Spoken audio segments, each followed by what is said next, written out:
ஒரு அழகான கிராமத்தில் ஒரு சின்ன பூனை இருந்தது. அவளுடைய பெயர் மினி.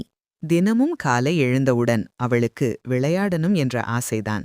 இன்று மினி மிகவும் மகிழ்ச்சியாக வெளியே போனாள். ஆஹா, என் நண்பர்களையெல்லாம் சந்திக்கணும் என்று அவள் ஓடினாள்.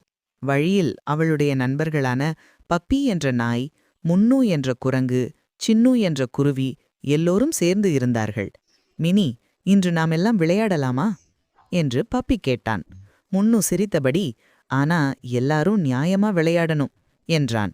அதற்கு மினி, அதுதான், நண்பர்கள் எப்பவும் சண்டை இல்லாம சேர்ந்து மகிழணும் என்றாள். அப்படியே எல்லோரும் பந்தாட்டம் விளையாட ஆரம்பித்தார்கள். பப்பி ஒரு பந்தை தூரம் எறிந்தான். மினி அதை பிடிக்க முயன்றாள். ஆனால் முன்னு திடீரென்று பந்தை தள்ளி எடுத்துக்கொண்டான். அட முன்னு, இது நியாயமா என்று மினி கேட்டாள். ஹிஹி, நான் தான் வென்றேன் என்றான் முன்னு. மினி முகம் சுளித்தாள். பப்பியும் சின்னுவும் கவலைப்பட்டார்கள். அப்போ சின்னு மெதுவாக சொன்னாள், நண்பர்கள் போட்டி போடுவதற்காக இல்ல, சேர்ந்து விளையாடி மகிழ்வதற்காக என்று. முன்னு தன் தவறை உணர்ந்து, மன்னிச்சுடு மினி, இனிமேல் நியாயமா விளையாடுவேன் என்றான். மினி சிரித்தபடி, அப்படிதான் என் நண்பன் என்றாள். எல்லோரும் மகிழ்ச்சியாக மீண்டும் விளையாடத் தொடங்கினார்கள். வானில் வானவில் தெரிந்தது. பறவைகள் பாடின.